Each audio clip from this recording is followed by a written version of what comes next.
उपस्थित आभासी आणि प्रत्यक्ष सर्वांचं मनापासून स्वागत. आजच्या या दिवसाच्या सत्राची सुरुवात आपण सरस्वती वंदनाने करणार आहोत. पण त्यापूर्वी दिवसाची सुरुवात जर प्रसन्न झाली तर पूर्ण दिवस चांगला जातो असं म्हणतात. तर सुंदर अशा सरस्वती वंदनाने आपण आपल्या सत्राची सुरुवात करूयात. मी प्राचीला अशी विनंती करते की तिने सरस्वती वंदना सादर करावी. शारदे विजयोस्तुते त्वयि सर्वदे मम प्रार्थना. शारदे विजयोस्तुते त्वयि सर्वदे मम प्रार्थना. देहि मे आशीर्वचन, देहि मे आशीर्वचन, मम पूर्णी भवतु कामना. शारदे विजयोस्तुते त्वयि सर्वदे मम प्रार्थना.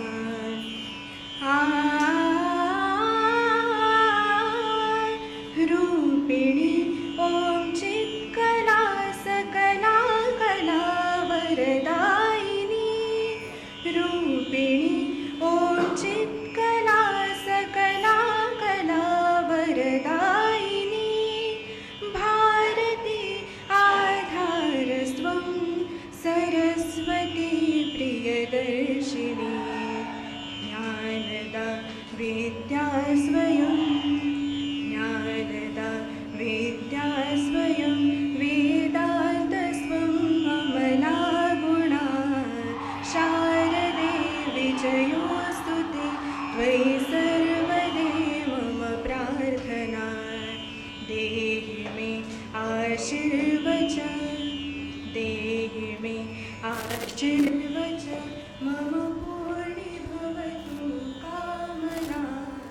शारदे विजयोस्तुते त्वयि सर्वदे मम प्रार्थना. सर्वदे मम प्रार्थना, सर्वदे मम प्रार्थना.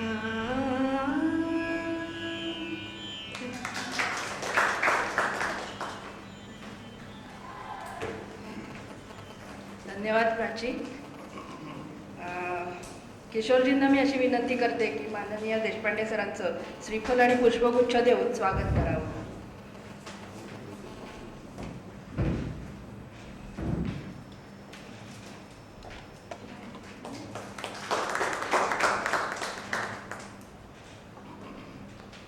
आजच्या आपल्या सत्राचा विषय आहे नवे शैक्षणिक धोरण. शिक्षण म्हणजे अध्ययन सुकर करणे किंवा ज्ञान, मूल्ये, विश्वास व सवयीच्या प्राप्तीची प्रक्रिया आहे. शिक्षणाचं सर्वात मोठं वैशिष्ट्य म्हणजे व्यक्ती, समाज आणि राष्ट्राच्या आवश्यकतेची पूर्तता करणे. आधुनिकतेसोबतच शिक्षण क्षेत्रातही बरेच बदल घडून येत आहेत. पाटी पेन्सिलची जागा आता विविध इलेक्ट्रॉनिक साधनांनी घेतली आहे. विविध एज्युकेशन ॲप्स देखील ई लर्निंगद्वारे शिक्षणाची गंगा वाहती ठेवत आहेत. या नव्या प्रवाहाबरोबर स्वतःला सामावून घेत राष्ट्रीय पुनर्निर्माणाच्या प्रक्रियेत शिक्षणाच्या माध्यमातून विद्यार्थ्यांना राष्ट्रीयतेकडे वळवण्याचं अवघड इंद्रधनुष्य ज्यांनी पेललंय असे वक्ते आज आपल्याला लाभलेले आहेत. आपण सर्वजण अनिरुद्ध देशपांडे सरांना ओळखतोच, परंतु औपचारिकता म्हणून थोडक्यात त्यांचा परिचय. सर मूळचे चाळीसगावचे. MES कॉमर्स कॉलेजमधून व्याख्याता म्हणून कारकिर्दीस त्यांनी सुरुवात केली आणि त्यानंतर बृहन्महाराष्ट्र महाविद्यालयात दीर्घकाळ उपप्राचार्य आणि प्राचार्य म्हणून पद भूषवलं. तसेच डेक्कन एज्युकेशन सोसायटीचे ते आजीव सदस्य आहेत. अनेक शाळा महाविद्यालय उभारणीत त्यांचा मोलाचा सहभाग आहे.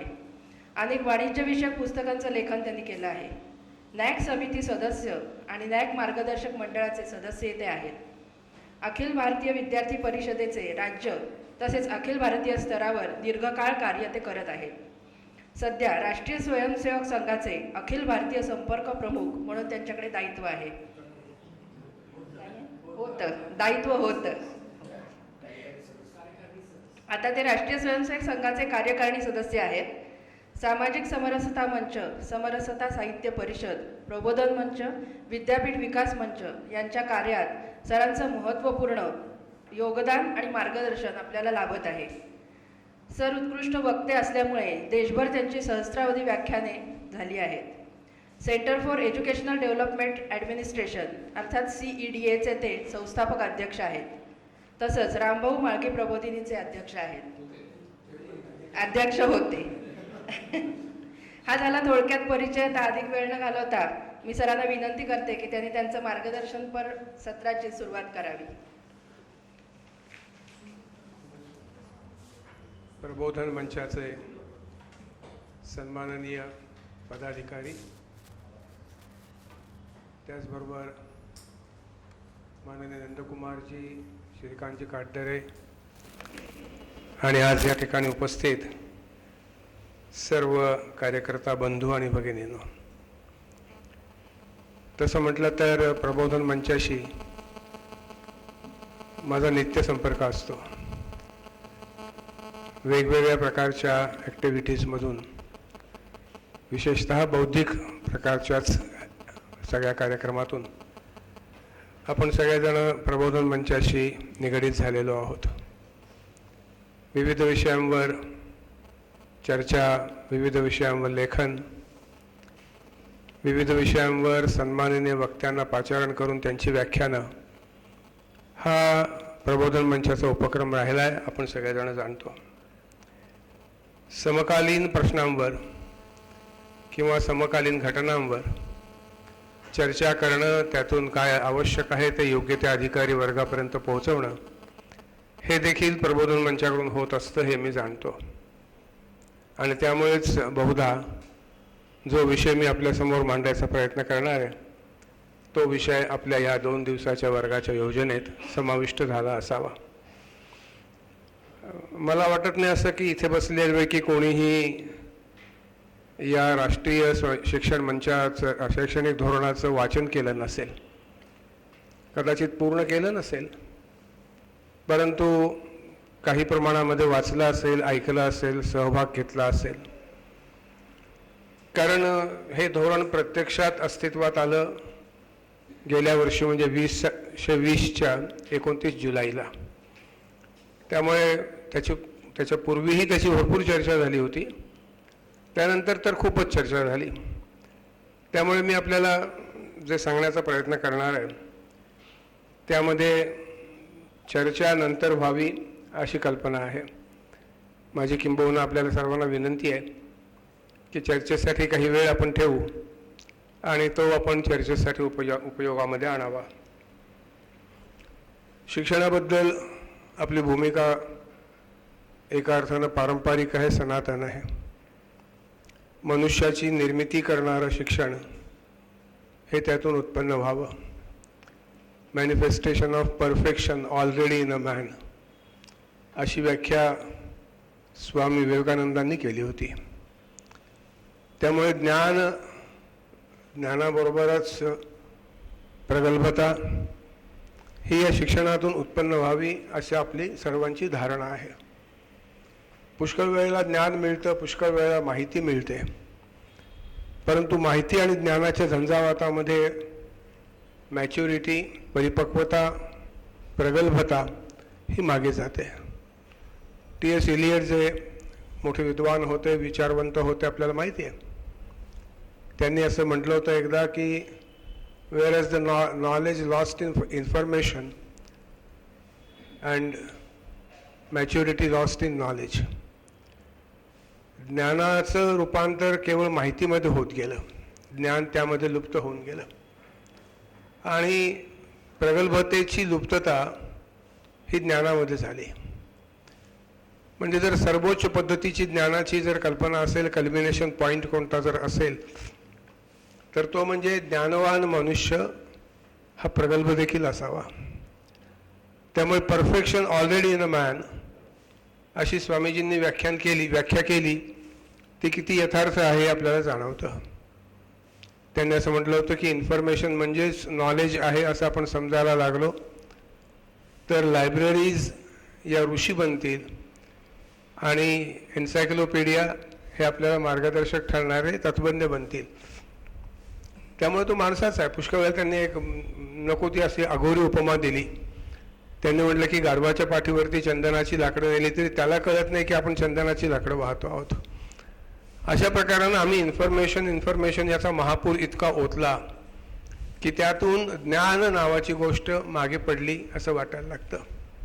ज्याचा या छोट्याशा प्रस्तावनेमध्ये त्यांनी उल्लेख केला की हे सगळी जी माहिती ज्ञान याच्यातलं अंतर जे आहे ते लक्षात घ्यावं. नव्या शैक्षणिक धोरणाने नेमकं हे केलेलं आहे. नवीन शैक्षणिक धोरणाची सैद्धांतिक बाजू जर बघायची झाली तर मी त्याचं 3 सिद्धांतामध्ये वर्गीकरण करेन. ते या समितीचे जे अध्यक्ष होते डॉक्टर कस्तुरीरंगन त्यांनी प्रिॲम्बलमध्ये केलेलंच आहे. त्याची जी प्रस्तावना आहे त्या प्रस्तावनेमध्ये त्यांनी केलेलंच आहे त्याचं वर्णन. त्यांनी पहिला सिद्धांत असा मांडला की प्रवाहीपण जे ज्ञानाचं आहे ते कालसुसंगत पद्धतीने जपणं हे या शैक्षणिक धोरणाचं एक वैशिष्ट्य आहे. त्याची सैद्धांतिक बाजू जर कोणती असेल तर ही आहे की या सर्व गोष्टी शिक्षणाच्या ज्ञानाच्या अतिशय मोठ्या प्रवाहाच्या असतात. त्याचं प्रवाही पण जपायचं, परंतु त्यामध्ये युगानुकूलता सुद्धा ठेवायची. जे देशासाठी अनुकूल आहे, जे युगानुकूल आहे त्याचा स्वीकार करायचा, जे अनुकूल नाही ते दूर करण्याचा प्रयत्न करायचा. हा दुसरा सिद्धांत त्यांनी मांडला, पहिला मांडला. दुसऱ्या सिद्धांतामध्ये त्यांनी असं म्हटलं की या नवीन शैक्षणिक धोरणाचं महत्त्वाचं जर कोणतं अंग असेल तर ते आपल्या देशाच्या असणाऱ्या मूलभूत विचाराशी पक्क बांधून ठेवूनच अनेक मितींचा विचार करणं. जी डायमेन्शन्स आपल्या मनामध्ये येतील त्यामध्ये आपल्या इंडियन रूट्स असा शब्द त्यांनी वापरला आहे. भारतीय संकल्पना ज्या असतील त्या भारतीय संकल्पना इंटॅक्ट ठेवूनच सर्व गोष्टींचा विचार करावा. उदाहरण देणे थोडंसं की आजपर्यंत सुद्धा इंग्रजांनी उत्पन्न केलेल्या कॉलोनिझममध्ये उपनिवेशवादावर आपण अवलंबून असतो. पुष्कळ वेळेला आपल्याला लक्षात येतं की जे टाकाऊ आवश्यक नाही आहे ते देखील त्यामध्ये चालू राहतं आणि ते अभ्यासाच्या निमित्ताने सिलेबसमधून आपल्या समोर येत राहतं. हा एक दुसरा विचार त्यांनी मांडला. आणि तिसरा त्यांनी विचार मांडला, त्यामध्ये त्यांनी 5 प्रिन्सिपल्स दिले की या शैक्षणिक धोरणाची तत्व काय आहेत. इंग्रजीमध्ये त्या शब्दांचा उल्लेख करायचा झाला तर इक्विटी, समानता. जो कोणी शिक्षण घ्यायला पात्र आहे त्याला शिक्षण मिळालं पाहिजे. शिक्षण हे दुरापास्त होता कामा नये. शिक्षण व्यक्तीच्या ज्या आकांक्षा आहेत त्या आकांक्षांना धरून चालणारं असावं. आणि म्हणून त्यांनी असं म्हटलं की एक नवा युवकांचा समाज उदयाला येतो आहे, तेव्हा नव्या येणाऱ्या समाजाला आपल्या शिक्षणानं सहाय्यभूत करून पायावर उभं करण्याची क्षमता उत्पन्न केली पाहिजे. त्यामुळे हा एक सिद्धांत त्यांनी असा मांडला. आणि म्हणून त्यांनी पुढे जाऊन असं म्हटलं की व्हायब्रंट ॲज वेल ॲज ग्लोबल अशा प्रकारच्या 2 वैशिष्ट्यांचा, विशेषणांचा उल्लेख त्यांनी केला की असं शिक्षण असावं. मी हे का सांगतोय, याचं एक कारण आहे की ह्या प्रस्तावाची आपल्याला कल्पना यावी. पण दुसरं महत्त्वाचं कारण असं आहे की यापूर्वीची जी काही एक आपल्याला असं लक्षात येईल की जळमटं होती, ती जळमटं काढून टाकण्याचा देखील प्रयत्न आहे. आणि त्या जळमटातलं एक सर्वात मोठं जळमट म्हणजे मेकॉलेच्या सिद्धांताचा प्रभाव. तो त्या मेकॉलेच्या सिद्धांतांचा प्रभाव शून्य करण्याचं काम या नवीन शैक्षणिक धोरणाने केलं असं म्हटलं तर अतिशयोक्ती नाही. ते कमी केलं. मेकॉलेच्या शिक्षण पद्धतीमध्ये इंग्रजांच्या वसाहतवादाचा खूप मोठा विषय होता. आणि म्हणून त्यांनी असं पाहिलं की आम्ही माणसं तयार करू, इंटरप्रिटर्स तयार करू, परंतु ते कशा प्रकारचे असतील. सुप्रसिद्ध अशा प्रकारचं ते वचन आहे की ते रंगाने काळेसवळे असतील परंतु वृत्तीने गोरे असतील, मताने गोरे असतील. टेम्परामेंट, व्हर्च्यूज अँड ओपिनियन्स असे 3 शब्द तिथे वापरले. तेव्हा हे त्यामध्ये आपल्याला असं लक्षात येतं की ही उद्दिष्ट आहेत. इक्विटी, समानता, जो पात्र आहे त्याला शिक्षण मिळालं पाहिजे. आणि म्हणून दुसरं ॲक्सेसिबिलिटी, त्याला त्याच्या घराजवळ, त्याच्या नजीकच्या अंतरामध्ये शिक्षण उपलब्ध असावं. मोठी कल्पना आहे आणि त्याकरता त्यांनी 2020 पासून 2040 पर्यंतचा कालावधी डोळ्यासमोर ठेवला आहे. त्यामुळे दुसरं आहे ते ॲक्सेसिबिलिटी असं. तिसरं सर्वात महत्त्वाचं आहे ॲफोर्डेबिलिटी असावं. शिक्षण हे ॲफोर्डेबल असलं पाहिजे. गेल्या अनेक वर्षांपासून शिक्षणामध्ये जे कमर्शियलायझेशन आलेलं आहे, व्यापारीकरण आलं आहे, त्या व्यापारीकरणामध्ये हा मुद्दा जवळपास अस्तंगत झाला. अफोर्डेबिलिटीचा. आणि मग ते अफोर्डेबिलिटी इनइक्वॅलिटीला कारणीभूत ठरते, ती अफोर्डेबिलिटी इनॲक्सेसिबिलिटीला कारणीभूत ठरते. हे ओघाने आलं आणि ते टाळण्याचा प्रयत्न या शैक्षणिक धोरणानं केला आहे. माझ्यासारख्या पिढीमधले जे शिक्षण घेणारे आहेत किंवा त्यानंतरची सुद्धा आणखी एक पिढी म्हटली पाहिजे, यांचं वर्णन दत्तोपंत ठेंगडींनी मेकॉले पुत्र केलेलं आहे. आणि खरं आहे ते. आपल्याला स्वातंत्र्य मिळून अनेक वर्ष झाली तरी देखील पुस्तकांमधून ब्रिटिशांच्या कौतुकाचे धडे आपल्याला वाचावे लागले. माझा स्वतःचा जन्म स्वातंत्र्यानंतरचाच आहे, फार नाही 3 वर्ष नंतरचा आहे. पण माझ्या 8वी-9वीपर्यंत माझ्या पुस्तकामध्ये मला वॉरन हेस्टिंग्स, डलहौसी यांची चित्र आणि त्यांच्या सुधारणा अभ्यासावं लागत होते. हे स्वातंत्र्यानंतरच्या 15 वर्षानंतरचं चित्र आहे. आणि हे आपल्यापैकी सुद्धा अनेकांना आठवत असेल. आमच्याकडच्या सिद्धांतांचा विचार नाही झाला.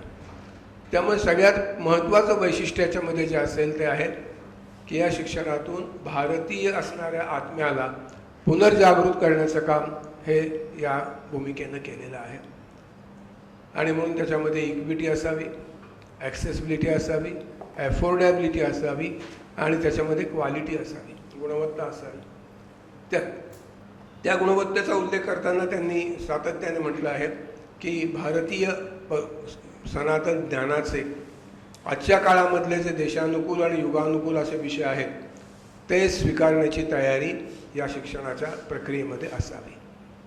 आणि शेवटचं जे आहे ते अकाउंटेबिलिटी. समाजाला अकाउंटेबल राहील, समाजाला उत्तरदायी राहील असं शिक्षण आपल्यामधनं उत्पन्न झालं पाहिजे. त्यामुळे त्यांनी 5 प्रिन्सिपल्स त्यामध्ये सांगितले की या शिक्षणामध्ये समन्यायी दृष्टिकोन असावा, या शिक्षणामध्ये उपलब्धता असावी, या शिक्षणामध्ये आर्थिक परवडणारं जे असेल गणित ते असावं, या शिक्षणामध्ये गुणवत्ता असावी आणि या शिक्षणामध्ये उत्तरदायित्व असावं. मी चौकट आपल्याला सांगतोय, तपशिलामध्ये जायचं तर ह्याची बरीच प्रावधान आहे, मी त्याचा उल्लेख करणार आहे. पण प्रावधानांमध्ये काय आपल्याला कुठेही वाचायला मिळू शकतं. पण त्या प्रावधानांच्या मागची भूमिका जी आहे ती भूमिका समजून घेतली तर या तत्वांचा आपल्याला उल्लेख करणं क्रमप्राप्त ठरतं. आणि म्हणून ही तत्त्व त्यामध्ये आहेत. पहिले 3 प्रिन्सिपल्स मी सांगितली, ही 5 तत्त्व त्याच्यामध्ये आहेत. आणि त्यातून उत्पन्न होणारं जे शिक्षण आहे ते आपल्यापर्यंत पोहोचावं यासाठी जी चौकट केली आहे त्या चौकटीमध्ये अनेक प्रकारची प्रावधानं आहेत, अनेक प्रकारच्या सवलती आहेत, अनेक प्रकारच्या योजना आहेत. नव्या संस्था उत्पन्न करण्याची त्याच्यामध्ये सूतोवाच केलेलं आहे. नव्या शिक्षण संस्था इतक्या चांगल्या पद्धतीचे उत्पन्न केल्या आहेत. मी एकदा सहज त्या ड्राफ्टमध्ये मोजत होतो. आम्ही इथे कार्यक्रम घेतला आमच्या सेडाच्या वतीने.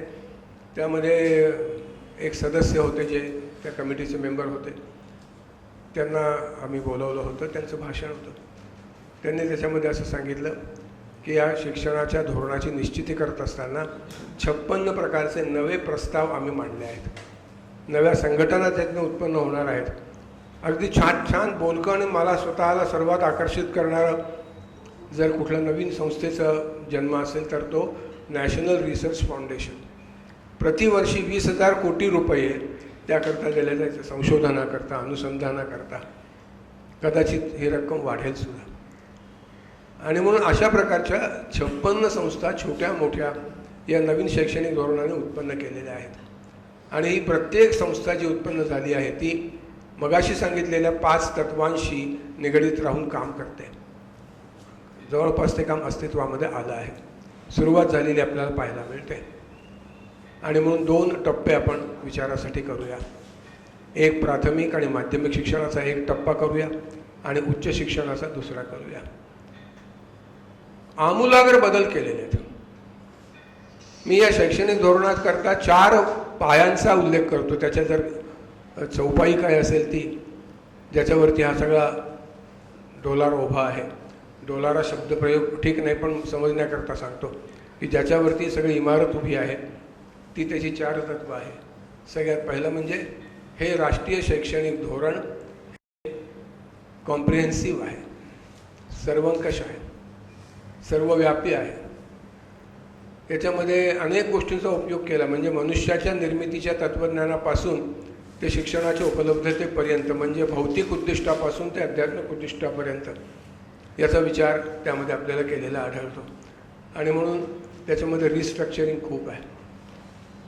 नवीन संस्था जन्माला घालण्याची कल्पना ही त्यामध्ये आहे. आणि म्हणून या सगळ्या कल्पनांचा विस्तार या शैक्षणिक धोरणामध्ये त्यांनी फार मोठ्या पद्धतीने केलेला आहे. प्राथमिक शिक्षणाचा विचार करता सगळ्यात पहिल्यांदा उद्दिष्ट ठेवलं आहे की प्रत्येक व्यक्तीला, मुलगा मुलगी प्रत्येक व्यक्तीला शिक्षण उपलब्ध झालं पाहिजे. आणि ते असल्यामुळे ते अलीकडच्या वयापासून आज जो राईट टू एज्युकेशन ॲक्ट आहे त्यामध्ये 14 वर्षाच्या प्रत्येक मुलामुलीला शिक्षण मोफत आणि उपलब्ध असावं असं म्हटलं आहे. या नवीन शैक्षणिक धोरणानं ही मर्यादा वाढवली आहे.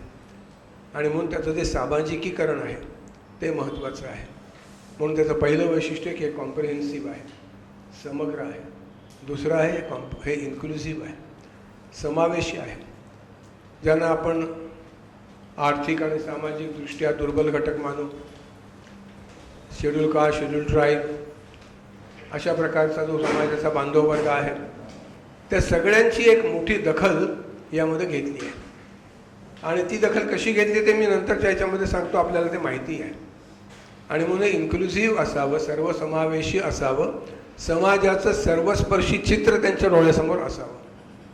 आणि तसं असल्याकारणानं या चौपाईचा पहिला जो भाग आहे तो मी समग्रतेकरता कॉम्प्रिहेन्सिव्ह, दुसरा इन्क्लुसिव्ह, तिसरा आहे होलिस्टिक. प्रत्येक घटकाचा विचार दुसऱ्या घटकांशी संबंधित राहून केलेला आहे. तो होलिस्टिक आहे. मेकॉलेजच्या शिक्षणामध्ये तो होलिस्टिक नाही, याचे प्रत्यय आपल्याला जागोजागी मिळतात. आणि म्हणून आज आपल्याला जे शैक्षणिक धोरणाबद्दलची इतकी अनुकूलता दिसते आहे त्या अनुकूलतेचं एक महत्त्वाचं कारण आहे की ह्याचं सोशलायझेशन फार मोठ्या प्रमाणावरती झालेलं आहे, होण्याची शक्यता आहे. त्या प्रोव्हिजन्स जेव्हा अस्तित्वामध्ये येतील तेव्हा शिक्षणाशिवाय कोणी वंचित राहणार नाही हे म्हटलं. आणि म्हणून त्यांनी सगळ्यात पहिलं उद्दिष्ट डोळ्यासमोर ठेवलं आहे ते म्हणजे 100% ग्रॉस एनरोलमेंट रेशो. प्राथमिक शिक्षणामध्ये 100% मुलांना शिक्षण उपलब्ध झालं पाहिजे. आणि त्याच्या सामाजिकरणाचं आणखी एक मी उदाहरण आपल्याला सांगेन. ते म्हणजे आतापर्यंतचा जो आपला पॅटर्न आहे तो 10+2+3 हा आहे. या पॅटर्नमध्ये आमूलाग्र बदल करून 5+3+3+4 असं आलं आहे. प्राथमिक शिक्षणापासून हायर सेकंडरी एज्युकेशनपर्यंत 15 वर्षाचा स्पॅन तो तसाच ठेवला, तो बदलण्याचं काही कारण नाही. पण या 15 वर्षाची फेररचना केलेली आहे. आणि ही फेररचना म्हणजे केवळ आकडेवारीचा खेळ नाही आहे. 10-2-3च्या जागी 5-3-3-4 आलं, हा आकडेवारीचा खेळ नाही. राईट टू एज्युकेशनमध्ये 18 वर्षापर्यंतच्या मुलांना फ्री आणि उपलब्ध शिक्षण असावं हा स्पॅन वाढवला आहे. आणि म्हणून वयाच्या 3ऱ्या वर्षापासून त्या मुलाला शिक्षण उपलब्ध होईल. अंगणवाड्या आल्या, बालवाटिका आल्या, त्या आणखी काही मोठ्या प्रमाणावरती येत राहतील. त्याची आणखी काही रूपं डोळ्यासमोर ठेवलेली आहेत ती येतील. आणि म्हणून त्याच्यामध्ये 100% ग्रॉस एनरोलमेंट रेशो आज हा शालेय पातळीवर चांगला आहे. तो जवळपास 82-85% आहे. आणि येत्या 2030पर्यंत ही 10 वर्ष डोळ्यासमोर ठेवली आहे त्यांनी. या 2030पर्यंत तो 100% व्हावा. कारण गळतीचं प्रमाणसुद्धा पुष्कळ मोठं आहे. ड्रॉपआउट्स जे आहेत ते ड्रॉपआउट्स विशेषतः मुलींमधल्या ड्रॉपआउटचं प्रमाण आपल्याकडे पहिल्या इयत्तेपासून 11वी-12वीपर्यंत जर म्हटलं तर जवळपास ते 42-45% आहे. आता 42-45% असणाऱ्या मुली 42%-44% या मुली शिक्षणापासून मध्येच गळतात. 8वीला गळतील, 9वीला गळतील, 10वीपर्यंत जेमतेम कसं तरी गाडं हाकलं जातं. आणि नंतर मग सामाजिक कारणं असतील, आर्थिक कारणं असतील, अनेक बाकीची काही कारणं आहेत. स्वच्छतेची उपलब्धता शाळांमधून नाही आहे हे 75 वर्षाच्या स्वातंत्र्यानंतर आम्हाला सांगावं लागतं. तेव्हा ही जी सगळी गळतीची कारणं आहेत त्याचा नेमका शोध घेऊन ती कमी कशी करता येतील हे या शैक्षणिक धोरणानं समोर ठेवलेलं आहे. म्हणून त्याला म्हणतो की याचं सोशलायझेशन फार महत्त्वाचं आहे. याचा इन्क्लुझिव्हनेस जो आहे तो अतिशय महत्त्वाचा आहे. आणि म्हणून त्याची तिसरं पाय जो आहे हा इन्क्लुझिव्हनेसचा आहे आणि चौथा आहे फ्युचरिस्टिक आहे. या 4 पायांवर ही इमारत उभी आहे. हा भविष्यवेधी ड्राफ्ट आहे. 2040 पर्यंतची मुदत या समितीने मागून घेतली आहे आणि त्या समितीला 2040 पर्यंतची मुदत केंद्र सरकारनं दिली आहे. कारण काही प्रावधानं अशी आहेत की ज्यांना 15 वर्ष लागू शकतात, 20 वर्ष लागू शकतात. तेव्हा त्यांना जो योग्य काळ द्यायचा पाहिजे तो दिलेला आहे त्यामध्ये. आणि म्हणून याला मी दूरदृष्टी, फ्युचरिस्टिक, भविष्याकडे वेध घेऊन पुढे जाणारं शिक्षण असं म्हणतो. आणि म्हणून राईट टू एज्युकेशन ॲक्ट 3 वर्षापासूनच आता लागू होईल. जो 5 वर्षापासून 14 वर्षापर्यंतचा लागू होत होता तो आता 3 वर्षांपासूनच लागू होईल. आणि आपण 3 ते 5 यातलं अंतर जर बघितलं तर 10 कोटी विद्यार्थी ॲडिशनली शिक्षण प्रवाहामध्ये येतील. 38 कोटीचं बालकांचं पॉप्युलेशन आहे. 38 कोटी हे बालकांचं म्हणजे 15च्या आतल्या. कारण 10 अधिक 2 अधिक 3 हे 15 होतात आणि 5 अधिक 3 अधिक 4 हे 15 होतात. ते 15 वर्षाचं स्पॅन आहे. त्यामध्ये 10% भर पडणार आहे. आणि ती 10%ची भर उद्याचा असणारा आपला युवा वर्ग, उद्याचा असणारा आपला नागरिकांचा वर्ग याच्याकडे डोळे ठेवून उत्पन्न केलेलं म्हणून चित्र आपल्यासमोर अतिशय संपन्न पद्धतीचं दिसतं. हे त्याचे 4 मजल्यांचे 4 पाय आहेत. कॉम्प्रिहेन्सिव्ह आहे, इन्क्लुझिव्ह आहे, होलिस्टिक आहे, फ्युचरिस्टिक आहे. आणि म्हणून हा जो मी RTEचा उल्लेख केला तो सामाजिकीकरणाकरता अत्यंत महत्त्वाचा. आणि म्हणून मी त्याच्यामध्ये उल्लेख केला. प्राथमिक शिक्षणामध्ये आणखी एक क्रांतिकारी परिवर्तन आलेलं आहे, येऊ घातलं आहे. आणि ते म्हणजे बऱ्याच ठिकाणी 2 गोष्टी अडचणीच्या असतात सामान्य मुलांना. आपण रिझल्ट जरी बघितला तरी त्याच्या पर्सेंटेजवरनं लक्षात येईल. एक म्हणजे न्यूमरसी, संख्याशास्त्र, आकडेशास्त्र, त्यांच्या बेरजा वजाबाक्या. यामध्ये आपली मुलं खूप, विशेषतः ग्रामीण भागामध्ये शिक्षकांचा अभाव असेल, शिक्षणाच्या प्रक्रियेचा अभाव असेल, त्यामध्ये न्यूमरसीचा प्रॉब्लेम आहे. आणि दुसरा लिटरसीचा आहे, साक्षरतेचा आजही प्रॉब्लेम आहे. महिलांच्या मधली साक्षरता ओढून ताणून आपल्याला 63% पुढे गेलेली दिसत नाही. त्यामुळे अजूनही 75 वर्ष पूर्ण होऊन गेल्यानंतर आम्ही प्रत्येकाला साक्षर नाही करू शकलेलो. आणि येता जाता सगळी जबाबदारी शासनाच्या खांद्यावरती टाकायची हे देखील आपल्याला अभिप्रेत नाही. आणि म्हणून या ठिकाणी सर्वात महत्त्वाचा विषय जो घेतला आहे तो राईट टू एज्युकेशनचा समावेश, स्पॅन जो आहे तो स्पॅन वाढला. आणि म्हणून फंडामेंटल न्यूमरसी लिटरसी कमिशन नावाचं एक कमिशन अस्तित्वामध्ये येणार. या कमिशनचा सर्व असणारा उपयोग किंवा प्रयत्न हा प्रामुख्याने या एका गोष्टीवरती कॉन्सन्ट्रेटेड असेल की न्यूमरसी स्केल आणि लिटरसी स्केल हे वाढलं पाहिजे. त्याला ऑर्गनायझेशनल सपोर्ट दिल्याशिवाय ते शक्य नसल्यामुळे ते वाढण्याची आवश्यकता आपल्याला वारंवार प्रतीत होते. खूप मोठ्या प्रमाणावरचा वर्ग असा आहे की ज्यांना शिक्षण घेता येत नाही. आणि म्हणून SEZ नव्यानं उत्पन्न केलं जाईल. आपल्याला स्पेशल इकॉनॉमिक झोनची कल्पना आहे, परंतु स्पेशल एज्युकेशनल झोन हे उत्पन्न केले जातील. ज्या भौगोलिक क्षेत्रामध्ये याची आवश्यकता आहे त्या भौगोलिक क्षेत्रांचा अभ्यास केला जाईल. आणि त्या भौगोलिक क्षेत्रांमध्ये जे मागासलेपण आहे, economic and social lack of representation, तो दुरुस्त करण्याचं काम हे यातून केलं जाईल. आणि म्हणून ही एक नवीन कल्पना आपल्यासमोर आज आलेली पाहायला मिळते की हे एक नवीन कमिशन अस्तित्वामध्ये येईल आणि त्या कमिशनच्या माध्यमातून या ज्या अडचणी आहेत त्या अडचणी दूर होतील. तिसरा विषय आपल्याला जो समोर दिसतो या स्पेशल इकॉनॉमिक झोन्ससारखा की ज्या ठिकाणी जरा अधिक पैशांची तरतूद केली जाईल, मॅनपॉवरची तरतूद केली जाईल आणि पुढे चालून या सगळ्या प्रकारच्यामधून सामान्यतम असणारा मुलगा आणि मुलगी शिक्षणापासून वंचित होणार नाही. स्पेशल इकॉनॉमिक झोन्स ही कल्पना खूप चांगली आहे. आपल्याला असं लक्षात येतं की अनेक शाळा अत्यंत प्रगत आहेत आणि अनेक शाळा अत्यंत मागास आहेत. त्याचं वर्णन या शैक्षणिक धोरणाने असं केलं आहे की fragmentation of education. Higher education पुरतं बोलायचं झालं तर ती आकडेवारी उपलब्ध आहे म्हणून मी त्याबद्दल बोलतो.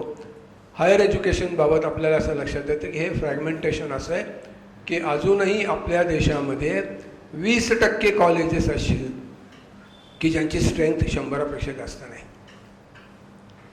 20% कॉलेजेस आहेत ज्यांची विद्यार्थी संख्या 100पेक्षा जास्त नाही. आणि 40% कॉलेजेस असे आहेत की जे फक्त एकच कोर्स चालवतात, त्यांच्याकडे एकच प्रोग्राम चालतो. म्हणजे एखाद्या मुलाला जर स्पेशलायझेशनमध्ये इकॉनॉमिक्स घ्यायचं असेल आणि यांनी इंग्लिश लावलं असेल तर त्याला इकॉनॉमिक्स घेण्याकरता बाहेर जावं लागतं. आपण पुण्यामध्ये राहतो, आपल्याला याची जाणीव नाही. परंतु 40% कॉलेजेसमध्ये फक्त एक प्रोग्राम शिकवला जातो. आता हायर एज्युकेशनकडे ज्या वेळेला मी येईन तेव्हा त्यातले काही उल्लेख मी आपल्यासमोर करेन, परंतु हे एक आपल्यासमोर लक्षात येतं. आणखी एक शेवटचा भाग मी स्कूल एज्युकेशनबद्दल सांगतो आणि हायर एज्युकेशनकडे आपण बोलूया, कारण चर्चेकरता वेळ राहणं हे जास्त आवश्यक आहे.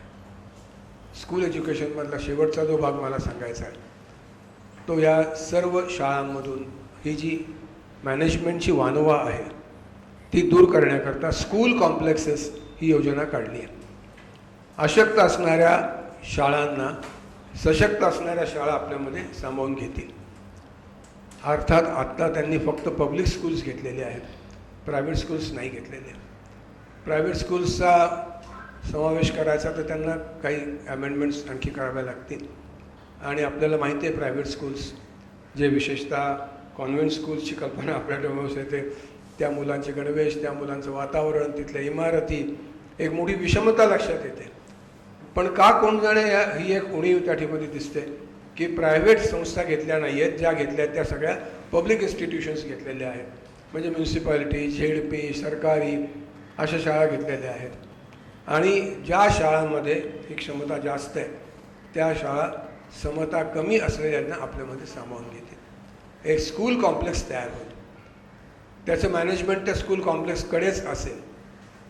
एखाद्या शाळेमध्ये गायनाचा शिक्षक आहे, इथे नाही आहे, बोलवून घेतला जाईल. लिबरल आर्ट्स इतर ठिकाणी आहेत, आमच्याकडे नाहीत, शिक्षकांची अदलाबदल किंवा उपलब्धता केली जाईल. एक अतिशय चांगली कल्पना स्कूल कॉम्प्लेक्स, ही कल्पना कोठारी कमिशनमध्ये सुद्धा होती, पण ही अस्तित्वामध्ये आली आहे. मित्रांनो, असे अनेक विषय आहेत की ज्या विषयामुळे आपल्या देशातल्या शिक्षणाचं रूपरंग पालटून जाईल. आपल्या देशामधल्या शिक्षणाला एक समृद्धी उत्पन्न होईल, एक प्रकारची विविधता त्यामध्ये आपल्याला अस्तित्वामध्ये आलेली दिसेल. आणि म्हणून त्याचे सामाजिक परिणाम जे आपल्याला पाहायला मिळतात ते अतिशय चांगले, आशादायी असे असतील, यात काही शंका नाही. उच्च शिक्षणाकडे आपण वळूया. उच्च शिक्षणाने मोठी झेप घेतली आहे हे आपल्याला माहिती आहे. उच्च शिक्षणाचा अर्थ हायर सेकंडरी नंतर म्हणजे first year commerce, first year arts इथपासून पुढे. त्यामध्ये जे मी 5+3+3+4 सांगितलं त्यामध्ये पहिल्या 5मध्ये 3 वर्ष अंगणवाडीची, 2 पहिली दुसरी, तिसऱ्या 3मध्ये 3री 4थी 5वी, पुढच्या 3मध्ये 6वी 7वी 8वी आणि शेवटच्या 4मध्ये 9वी 10वी 11वी 12वी. 11वी 12वी सेकंडरी एज्युकेशन म्हणून गणलं जाईल. आणि 11वी 12वीचा जो आजचा पॅटर्न आहे तो बदलेल. पाठांतर आणि मेमरीच्या आधारावरती दिले जाणारे मार्क आणि प्रयोग हे दूर होतील आणि त्या ठिकाणी एक प्रकारची क्रिटिकली ॲनालिसिस करण्याची क्षमता, त्यानंतर राष्ट्रीय आंतरराष्ट्रीय स्तरावरचे प्रवाह, लोकल जॉग्रफीचा परिचय, असे अनेक विषय त्यामध्ये येण्याची शक्यता आहे. त्यामुळे हा एक बदल आपण सगळ्यांनी ध्यानात घ्यावा. आणखी काही आहेत आपण सगळ्यांनी वाचलं आहे, त्यामुळे मी त्या बदलांच्या मागचे रॅशनल फक्त सांगतो आहे आणि ते बदल काय आहेत ते आपल्याला वाचूनसुद्धा लक्षात येऊ शकतील. आज उच्च शिक्षणाची आपली स्थिती ही स्वातंत्र्यानंतरच्या काळापासून आजच्या काळाशी जर तुलना केली तर एक मोठी झेप आहे. 1950 साली आपल्या देशामध्ये जेमतेम 800 कॉलेजेस होती. आज आपल्याला पाहायला मिळतं की 1950 पासून ते पुढची ही सगळी 72 वर्षाची जी वाटचाल आहे यामध्ये आज महाविद्यालयांची संख्या ही जवळपास 27-28 हजारापर्यंत जाऊन पोहोचली आहे. 900 विद्यापीठ आहेत, वेगवेगळ्या प्रकारची विद्यापीठं आहेत, जनरल एज्युकेशनची विद्यापीठं आहेत. त्याचबरोबर विद्यार्थ्यांची संख्या 1950मध्ये जेमतेम 70 होती, आज विद्यार्थ्यांची संख्या 3.5 कोटीपर्यंत जाऊन पोहोचली, 4 कोटीपर्यंत सुद्धा पोहोचते. तेव्हा सांख्यिकी अर्थाने आपली प्रगती पुष्कळ आहे. परंतु आशय, प्रगल्भता, शिक्षकांची गुणवत्ता, इन्फ्रास्ट्रक्चर, आपण इथे बसलो आहोत, हे इन्फ्रास्ट्रक्चर एखाद्या तालुक्याच्या गावच्या मुलाला आणून दाखवलं तर तो म्हणेल की हे काय, आम्ही स्वर्गात आहोत की काय. इन्फ्रास्ट्रक्चरची एवढी मोठी अडचण आपल्या देशामध्ये आहे की त्या इन्फ्रास्ट्रक्चरमुळे त्यांना क्षमता असून, टॅलेंट असून त्याचा उपयोग करता येत नाही. आणि म्हणून हे सगळं जेव्हा लक्षात येईल तेव्हा आपल्याला हायर एज्युकेशनकडे एका वेगळ्या दृष्टिकोनातून बघावं लागेल. 3-4 मुद्दे मी मांडणार आणि थांबणार. सगळ्यात पहिला जो आहे तो म्हणजे हायर एज्युकेशनमध्ये रिसर्चचा फार मोठा तुटवडा आहे. अमेरिका, साऊथ आफ्रिका, त्यासाठी घ्यायचं उदाहरण घ्यायला तर चीन, ब्रिटनचंही घ्यायला हरकत नाही. या सर्व ठिकाणी आपल्याला बघायला असं मिळतं की त्यांचं रिसर्चवरचं असणारं खर्चाचं प्रमाण आणि आपलं यामध्ये महद अंतर आहे. आपण आहोत एकूण जो खर्च होतो, सरकारी खर्च जो होतो आउटले, त्या खर्चाच्या तुलनेमध्ये 0.06% हे आपल्याकडे संशोधनाला मिळतं. वेअरॅज या मोठ्या देशामध्ये हे प्रमाण 4%, 4.5% सुद्धा आहे. आणि मग नॅशनल रिसर्च फाउंडेशनची स्थापना हे एक लँडमार्क आहे. आणि त्याच्यातून इंडस्ट्रीजबरोबर रिसर्च होईल, व्यक्तिगत रिसर्च होईल, इन्स्टिट्यूशनल रिसर्च होईल. आणि म्हणून हा एक पहिला मुद्दा आपण सगळ्यांनी ध्यानात घ्यावा. हायर एज्युकेशनच्या स्ट्रक्चरमध्ये त्यामुळे बदल केला आहे. आणि जसं हे 5+3 वगैरे झालं तसं सर्व या देशातल्या युनिव्हर्सिटीज आणि कॉलेजेस कालांतराने क्रमशः आपल्याला 3 गटामध्ये विभागलेले दिसतील. पहिला आहे रिसर्च इंटेन्सिव्ह युनिव्हर्सिटी, ज्या ठिकाणी त्यांनी संशोधनाला प्राधान्य दिलेलं आहे.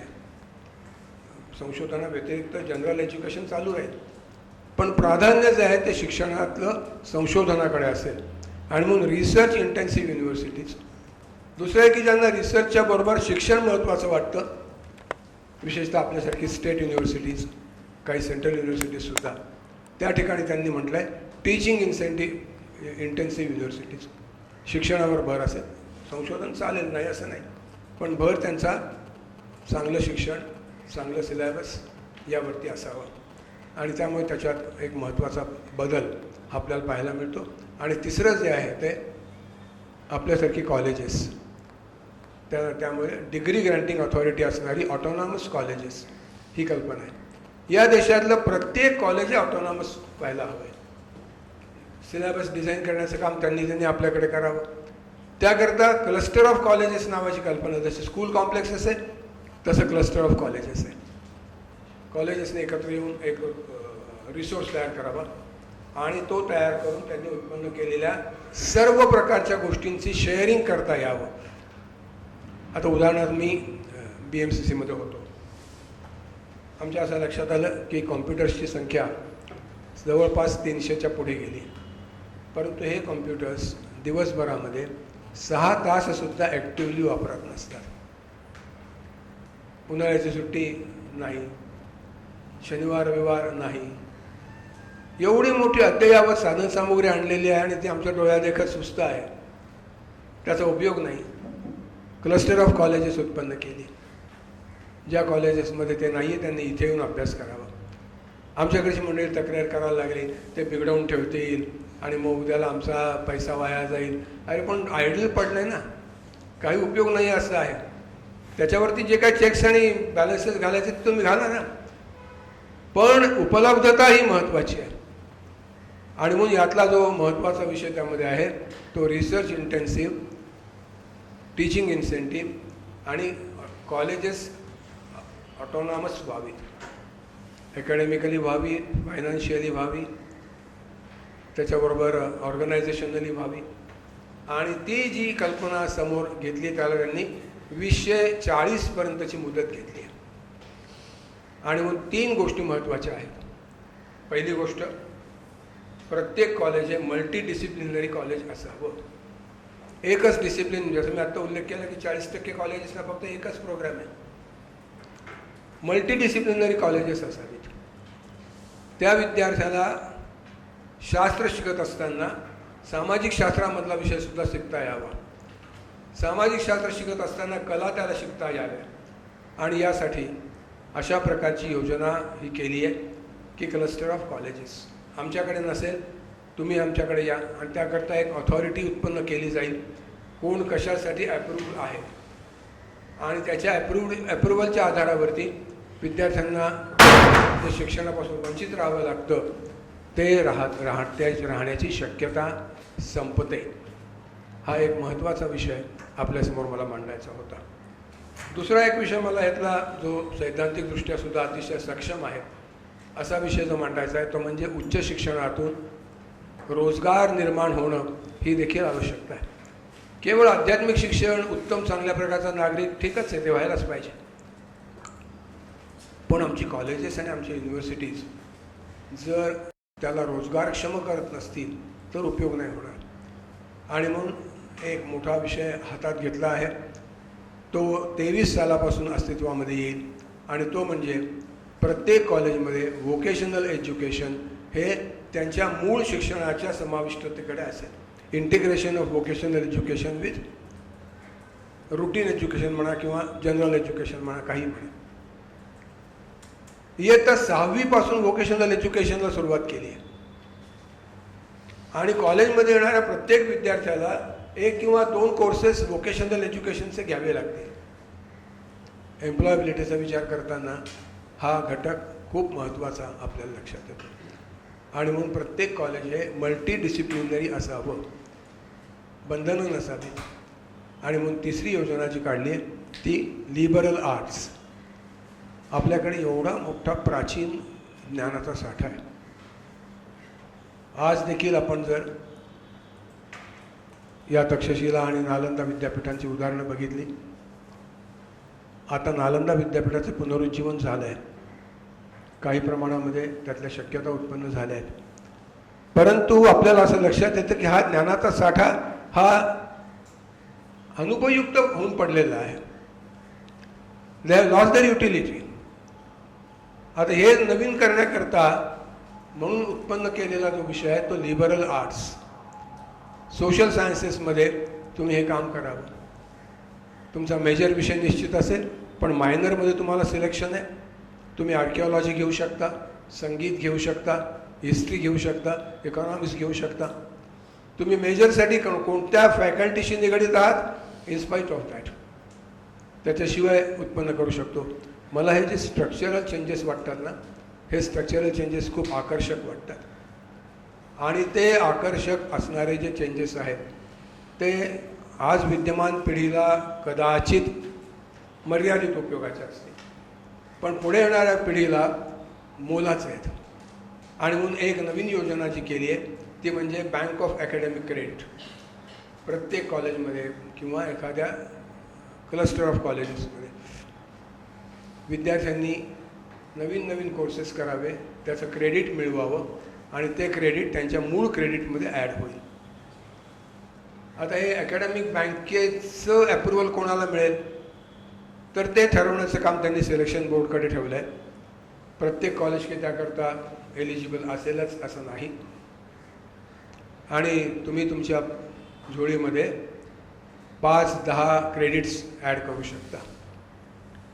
ते क्रेडिट्स तुम्हाला तुमच्या मूळ शिक्षणाच्या मार्कांकरता उपयोगी पडतील, एम्प्लॉयबिलिटीकरता उपयोगी पडतील, तुमच्या असणाऱ्या आवडी निवडीकरता उपयोगी पडतील. मग लोककलांची पुनर्जागृती असेल, आपण 64 कला 14 विद्यांचा उल्लेख करतो, त्यांची पुनर्जागृती असेल, आवडीनुसार कोर्सेस असतील, हे सगळं त्याच्यामध्ये जे येतं ते आपल्याला प्रामुख्याने जे लक्षात येतं ते महाविद्यालयांना स्वायत्ततेकडे घेऊन जाणं हा या शिक्षणाचा उद्देश आहे. आणि म्हणून मॉडेल रूपामध्ये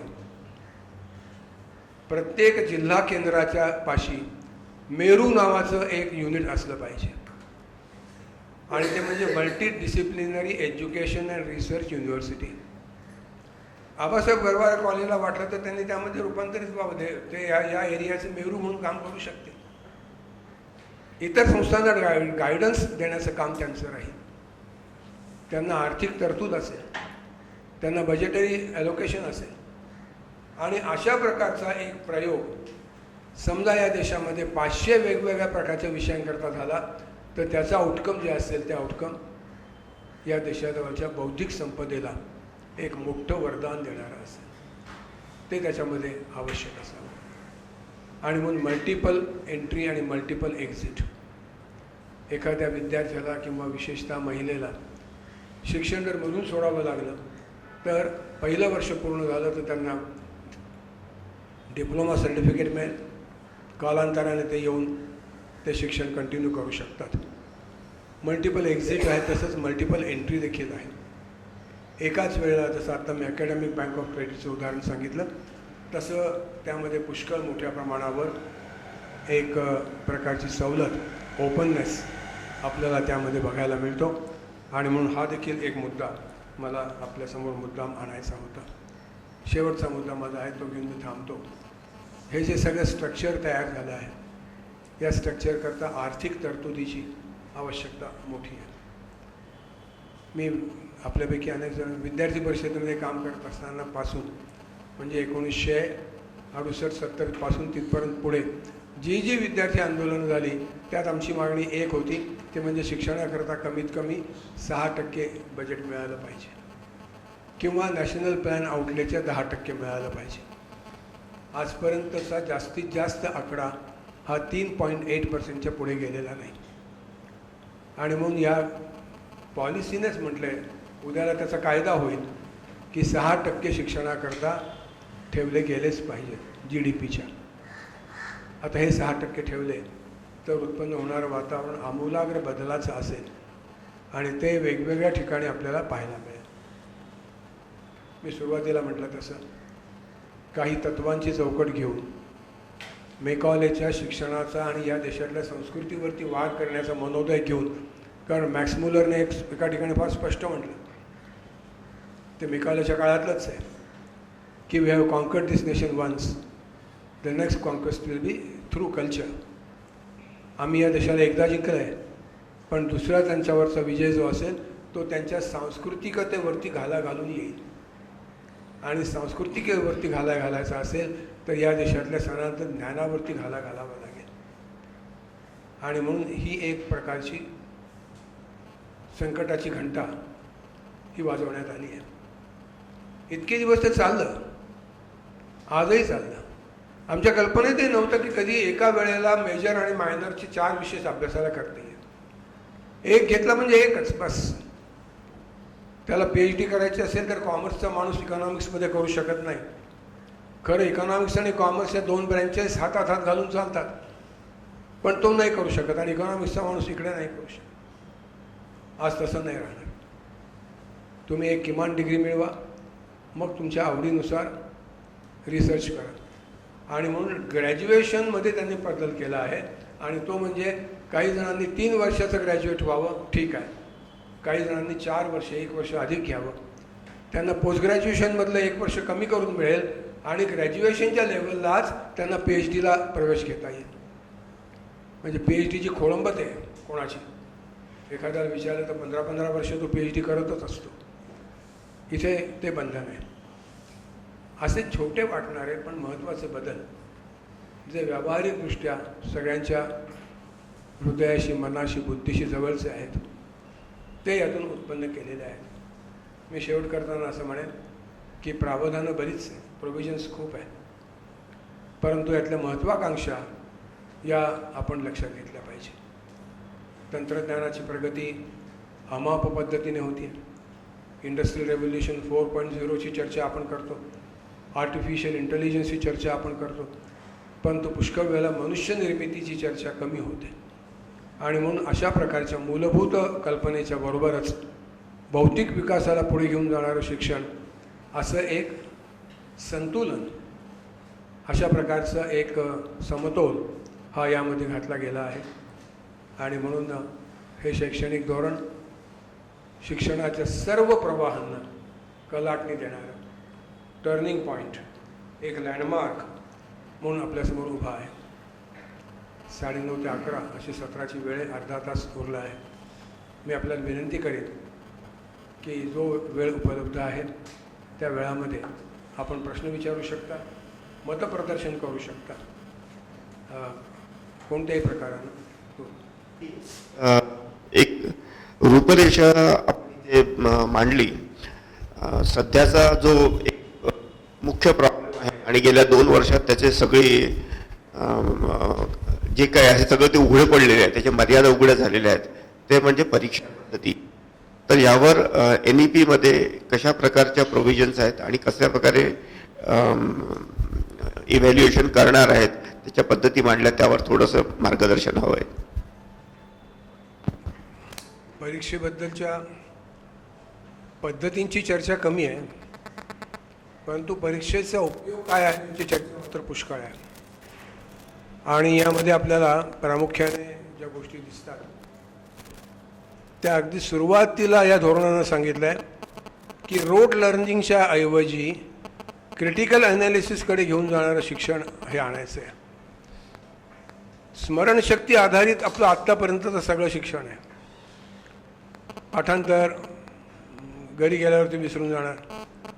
आम्ही इथे प्रयोग केला होता की जी उत्तरं त्यांनी लिहिली ती आणि 1 तासानंतर त्यांना बसवलं ती उत्तरं दोन्ही पाहिली तर पहिलं उत्तर जितकं चांगलं होतं तितकंच दुसरं उत्तर वाईट होतं.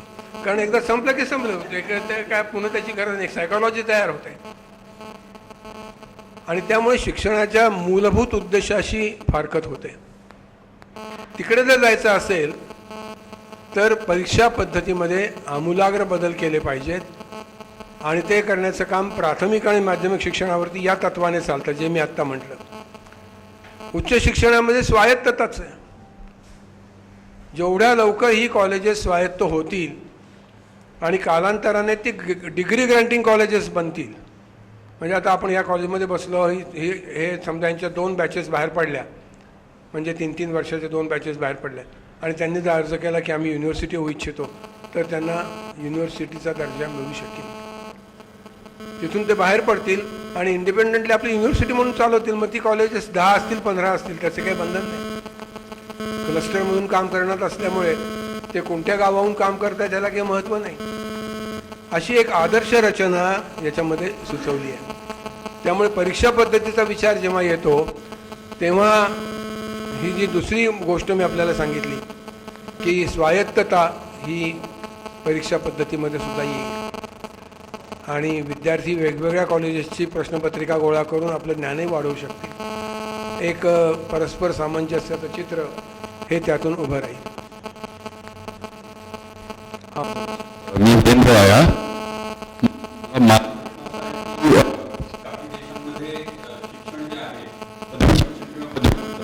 त्यांच्या मातृभाषेतून दिलं जातं.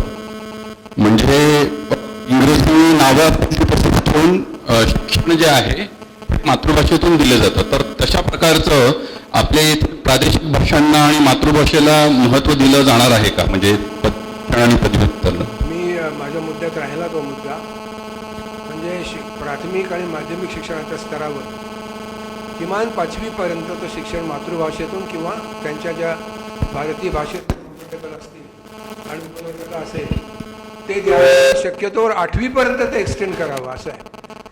परंतु दुर्दैवाने आपल्या देशात ते कंपल्सरी करता येत नाही. खूप मोठा संघर्ष करून एक सुप्रीम कोर्टाचा असा निकाल आहे की राईट टू एज्युकेशन हा कॉन्स्टिट्युशनल राईट आहे. त्यामुळे चॉईस ऑफ एज्युकेशन हा देखील कॉन्स्टिट्युशनल राईट बनतो. आणि त्यातून त्यांनी मीडियमचा प्रश्न सोडवला, त्यांनी घेता नाही येणार म्हणून सांगितलं. पण सरकारी शाळा करू शकतील, जिल्हा परिषदेच्या शाळा करू शकतील आणि तुमच्या आमच्यासारखे जे राष्ट्रीय विचार करणारे लोक आहेत ते त्यांच्या संस्थांमधून करू शकतील. त्याला प्रोत्साहन देण्याचं काम करण्याची आवश्यकता आहे. खूप लोक अशा चर्चेत बोलताना म्हणतात की आमची मुलंही गेली पाहिजे, पण ते करता येत नाही, त्यांना इच्छा असून करता येत नाही. असं आत्ताचं वातावरण आहे. परंतु भाषेकडे लक्ष, आणि म्हणून भारतीय भाषांकरता एक स्वतंत्र संस्था काढली जाते, लँग्वेजेस अँड इंटरप्रिटेशन काउन्सिल या नावाची. आणि ही संस्था पूर्णपणाने भाषाशास्त्राच्या विकासाकरताच काम करणार. त्यामध्ये भारतीय भाषा, संस्कृत त्यामध्ये आलीच. त्यामुळे एक होपफुल पिक्चर आपल्यासमोर आहे. पण किती शाळा होतात सांगता येत नाही. मग नंतर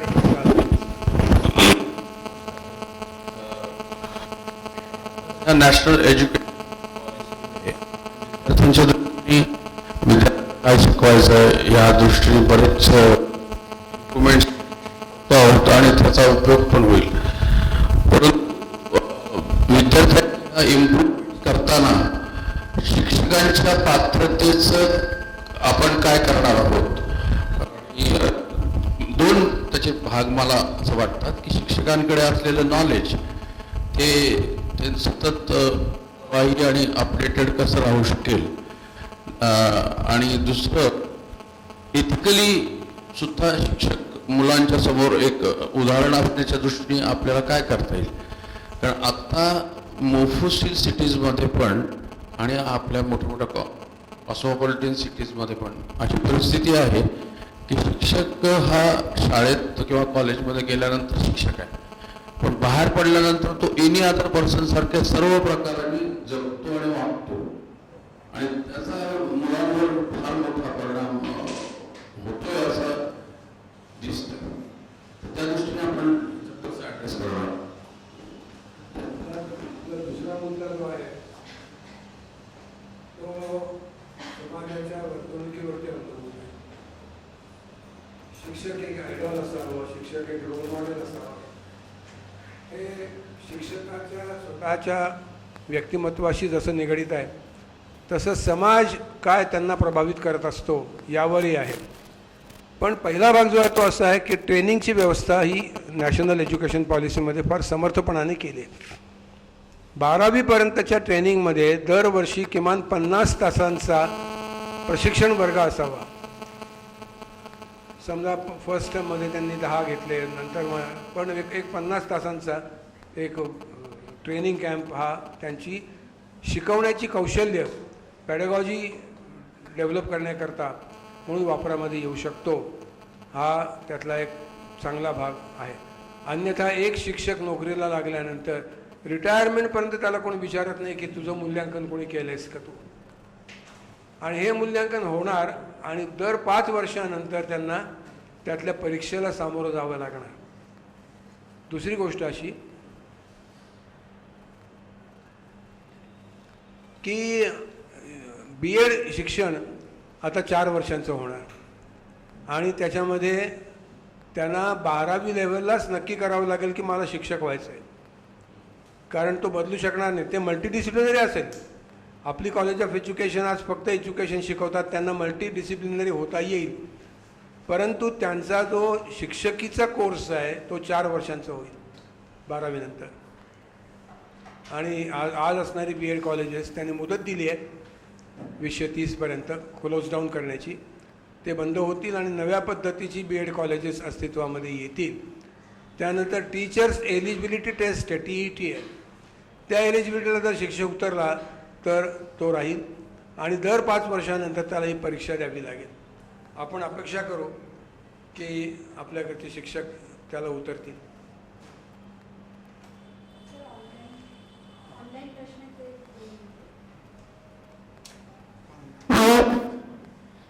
शुभांगी तांबट म्हणून आहेत ऑनलाईन. 2 प्रश्न त्यांनी विचारले. एक म्हणजे शिक्षकांच्या प्रशिक्षणाची काय योजना आहे, आणि दुसरा म्हणजे अनौपचारिक शिक्षणाच्या क्षेत्रात काम करणाऱ्या स्वरूपवर्धिनी सारख्या ज्या संस्था आहेत तर अशा संस्थांना अनुसरून काय उपक्रम त्यांना घेता येतील. पहिल्या प्रश्नाचं उत्तर मी दिलंच. योगायोगाचा प्रश्न होता आणि उत्तरही मी दिलं आहे.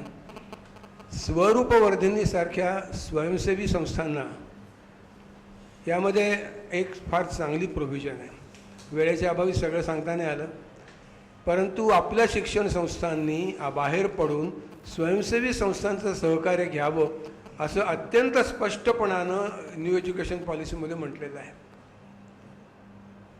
आणि मगाशी आमचा एक विषय झाला, तो आता पुढे नेण्याचा प्रयत्न आहे, तो म्हणजे संघासारख्या संघटनेच्या ऑर्गनायझेशन आणि मॅनेजमेंटचा अभ्यास करणारी मंडळी आता हा विषय PhD घेऊ शकतील, हा विषय अभ्यासक्रमामध्ये घेऊ शकतील. आणि आपल्या देशामध्ये केवळ संघ नाही, अनेक संस्था खूप चांगलं काम करत आहेत, त्यांचा अभ्यास ह्याच्यामध्ये होऊ शकेल. तेव्हा पूर्वी त्या कशात बसवायचा हा त्यांच्यापुढे प्रश्न असायचा, आता तो प्रश्न नाही आहे. तेव्हा असं चित्र समोर दिसतं आहे की शिक्षकांच्या विकासाचा प्रयत्न हा शिक्षण क्रमाचाच एक भाग बनेल आणि त्याच्यातून काही प्रयत्न होतील. आता त्यातूनही तो शिक्षक कसा आहे, त्याच्या ज्या मूळ प्रवृत्ती आहेत ते 50% शिल्लक राहत असतात, की आपण बदल करू शकत नाही. ती ईश्वरदत्त देणगी तरी आहे किंवा अदरवाईज आहे. सर, आपण 56 न्यू रिसर्च ऑर्गनायझेशन्स असतील असं म्हटलेलं आहे. रिसर्च नाही, एकूण नव्या ऑर्गनायझेशन. नव्या ऑर्गनायझेशन्स आणि मेरू आणि लिबरल आर्ट्स सारख्या कन्सेप्टचाही याच्यामध्ये समावेश आहे असंही म्हटलेलं आहे. मागे आपल्याशीच बोललेला विषय, कारण मध्ये आत्ता 4 दिवसापूर्वी धर्मेंद्रजी प्रधानांचंही आर्टिकल ह्याच्यावर आलेलं होतं टाइम्स ऑफ इंडियामध्ये, आणि आणखीन काही इतर आर्टिकल्स बघितले. तर असं लक्षात येतं की अजूनही आपल्याकडे सोशल सायन्सचा ज्या पद्धतीने विचार करायला हवा, म्हणजे आपल्याला जर एम्प्लॉयबिलिटी आणि एंटरप्रिनरशिप वाढवायची असेल तर केवळ स्किल डेव्हलपमेंटमुळेच ती वाढते असं म्हणणं हे चुकीचं होईल. विशेषतः सोशल सायन्समध्ये शिकणाऱ्या विद्यार्थ्यांचं प्रमाण जर एकूण विद्यार्थी संख्येमध्ये आपण बघितलं तर खूपच आहे, निम्म्यापेक्षा जास्त तर निश्चितच आहे. परंतु असं असून सुद्धा, आणि आपण दोघांनी म्हणजे कॉलेज लेवल आणि विद्यार्थी परिषदेच्या कार्यकर्त्यांपासून आतापर्यंत प्राचार्यापर्यंतच्या वेगवेगळ्या ज्या भूमिका बघितलेल्या आहेत, आपल्याला असं लक्षात येतं की हे कोर्सेस, चांगले कोर्सेस रेप्लिकेट होत नाही. विशेषतः 2 टायर सिटीज, 3 टायर सिटीज, ग्रामीण भागामध्ये आपण फिरलेलो आहोत, तर आपल्याला असं लक्षात येतं की तिथल्या विद्यार्थ्यांपर्यंत हे गोष्टी पोहोचतच नाही. तर त्या दृष्टिकोनातून मी मागे संकल्पना म्हटलेली होती की centre for innovation in social science, तसं centre for innovation in science and technology आहे. तसं जर असलं तर मग हे मेरूची कन्सेप्ट काय किंवा लिबरल आर्ट्सची कन्सेप्ट काय ही पोचायला आणखी मदत होईल असं मला वाटतं. कारण किती आपण म्हटलं की स्थानिक पातळीवर त्याचा विचार केला जावा वगैरे, तरी शेवटी कुठून तरी केंद्र स्तरावरनं त्याचं जर मार्गदर्शन झालं, त्याला प्रोत्साहन मिळालं तर स्थानिक पातळीवर ते उचललं जातं असा आपला आतापर्यंत जोडलेला अनुभव आहे. तर अशी काही रचना आपल्याला या एज्युकेशन पॉलिसीच्या पार्श्वभूमीवर करता येईल का? नाही, जी विद्यमान रचना आहे ती पहिल्यांदा आपण पाहू आणि मग त्यात भर घालता येईल का किंवा नवीन उत्पन्न करता येईल का ते पाहू. विद्यमान रचना अशी आहे की युनिव्हर्सिटीज या रिसर्च इंटेन्सिव्ह किंवा टीचिंग इंटेन्सिव्ह होतील. ज्या प्रकारची आवड आहे त्या प्रकारचे कोर्सेस या दोन्ही प्रकारच्या युनिव्हर्सिटीजमध्ये आपल्याला चालवता येतील. प्रश्न कुठे येतो? प्रश्न येतो त्याच्या एम्प्लॉयबिलिटीचा. एखादा सोशॉलॉजीचा प्राध्यापक हा सोशल सायन्सेसची खूप आवड असतानाही सोशॉलॉजी घेत नाही. याचं कारण माहिती आहे त्याला की मला नंतर एम्प्लॉयमेंट काय मिळणार. तेव्हा सोशल सायन्सेसमध्ये सुद्धा एम्प्लॉयमेंट ऑपॉर्च्युनिटीज उत्पन्न करण्याचं काम सायमल्टेनियसली करावं लागेल. उदाहरण घेऊयात, आर्किओलॉजी, लेण्यांचे गाईड्स किंवा वेगवेगळ्या प्रकारच्या जुन्या संस्थांचा अभ्यास, जुन्या कलांचं पुनरुज्जीवन, हे जोपर्यंत सिलेबस मार्क्स आणि डिग्रीमध्ये येत नाही ना तोपर्यंत मुलं घेणार नाहीत. पण हे जर आणलं तर आज त्याच्या एम्प्लॉयमेंट ऑपॉर्च्युनिटीज काही कमी नाही आहेत. घरगुती उद्योगांना आधुनिक तंत्रज्ञानाची जोड देऊन जर उद्योग केले तर बाजारपेठ मोठ्या प्रमाणावरती उपलब्ध आहे. गिरीश प्रभूंनी जो प्रयोग करतायत तो हाच आहे की जुन्या कला लुप्त होता कामा नयेत, त्या जुन्या कला जिवंत ठेवू, त्याच्यात आधुनिकतेच्या दृष्टीने जो विचार करायचा तो करू. म्हणजे जुन्या चुलीच्या जागी इलेक्ट्रिक फर्नेस आल्याने काय बिघडत काही नाही. हेतू तोच आहे की उष्णता मिळावी आणि उष्णता मिळून हवा तो रिझल्ट आपल्याला मिळावा. त्यामुळे हे सगळं करणं तसं संस्थांवरती अवलंबून आहे. संस्था जर आणि आमची मुलं जर प्लेसमेंटच्याच हिशोबामध्ये बोलत असतील तर हे होणं कठीण आहे. आज मोठमोठ्या जाहिराती ज्या येतात आपण पाहतो त्यात प्लेसमेंटचा दर हा हायलाईट करून सांगितला जातो. शिक्षणाची उपयुक्तता हा महत्त्वाचा भाग आला, शिक्षणाचा आशय नाही. त्यामुळे त्याला त्या सगळ्या उपयुक्ततेकडे जास्त वळला, त्याला पुन्हा मागे आणणं कमर्शियल एज्युकेशनमुळे महाग कठीण झालं आहे. आज पाहू आपण इंजिनिअरिंग कॉलेजेस बंद पडली, 50% सुद्धा ॲडमिशन्स झालेल्या नाही आहेत. त्याच्या आधी मॅनेजमेंट एज्युकेशनची अवस्था तीच झालेली होती, पुष्कळ. त्यामुळे सगळं जे मला जॉब कसा मिळणार, पे स्केल काय राहणार याच्यावरती अवलंबून आहे. आता न्यू एज्युकेशन पॉलिसी माइंडसेट बदलण्यामध्ये मर्यादित उपयोगाची आहे, ते संस्थांनी करावं लागेल. हा, संस्थांना त्याच्याबद्दल अकाउंटेबिलिटी विचारण्याचं काम करावं विद्यापीठाने, ते केलं पाहिजे. आणि म्हणून हे कसं स्वीकारलं जातं त्यावर अनेक कॉलेजेसनी आता नॅशनल एज्युकेशन पॉलिसी आली, त्याचं याच्यामध्ये रूपांतर झालं. सुरू करायला पाहिजे होतं की नाही? सगळेजण वाट बघतात की गव्हर्नमेंट सर्क्युलर येऊ द्या, एकदा सर्क्युलर आलं की आम्हाला डायरेक्शन मिळेल आणि मग आम्ही काम करू. फर्ग्युसन कॉलेजने 10 कोर्सेस सुरू करून टाकले, कारण ऑटोनॉमस कॉलेज आहे, त्यांना विचारणार तसं कोणी नाही आहे. हां, त्याची जी बॉडी अकॅडमिक काउन्सिल वगैरे ज्याला म्हणतात ते त्यांनी परफेक्टली पाहिलं आहे. तेव्हा प्रयोगशीलतेला प्रचंड वाव आहे. त्याकरता गव्हर्नमेंट सर्क्युलर येईल का, मग आम्हाला कोणी जबाबदार धरेल का, मग आमचं काही चुकलं तर काय होईल, मग ग्रँट्स थांबून राहतील का, या प्रश्नांनी डोकं पोखरलं आहे. आणि म्हणून त्यातून थोडं बाहेर पडावं लागेल. ते असे प्रयोग करत करतच बाहेर पडावं लागेल. सर, एक मिनिट. माझा एक प्रश्न आहे, त्यापूर्वी एक ऑनलाईन प्रश्न आलाय. राहुल टिकेकर म्हणून आहेत. कालानुरूप किंवा तंत्रज्ञानामुळे काही अभ्यासक्रम कालबाह्य होतील, तर ते कोणते असतील हे कळेल का? खरं माझा विश्वास नाही आहे काही कोर्सेस कालबाह्य. त्याचं आधुनिकीकरण करायला पाहिजे, बदलण्याचं काही कारण नाही. उद्याला आपल्याला जर अभ्यास करायचा आहे परीक्षा आपल्या भाषांचा, तर पाली पुनर्जागृत करण्यामध्ये त्याला इंटरेस्ट असला पाहिजे. आणि म्हणून न्यू एज्युकेशन पॉलिसीने पाली प्राकृत या भाषांकरता नवीन मंडळ स्थापन करायचं ठरवलं आहे. त्यामुळे ते काय करणार आहेत त्यावरती अवलंबून आहे. भाषाशास्त्राचा विकास, सामाजिक शास्त्रांचा विकास, स्थानिक गरजेनुसार मायग्रेशन थांबावं असं शिक्षण. आता एक मोठा ट्रेंड आहे, मायग्रेशन खूप आहे, शहरातही जागा नाहीत, तेव्हा त्यांना तिथेच काही करून देता येईल का स्थानिक रिसोर्सेसचा वापर करून, हे खूप ठिकाणी बघितलं जातं. आपल्याजवळ कधी कल्पना नव्हती वॉटर हार्वेस्टिंगची. आता प्रत्येक कॉलेज सोशल वर्क म्हणून वॉटर हार्वेस्टिंग करत आहे. हे बदल होणार आहेत आणि या बदलांचं स्वागत होणार आहे, यात काही शंका नाही. त्यांना द्यायला पाहिजे काहीतरी.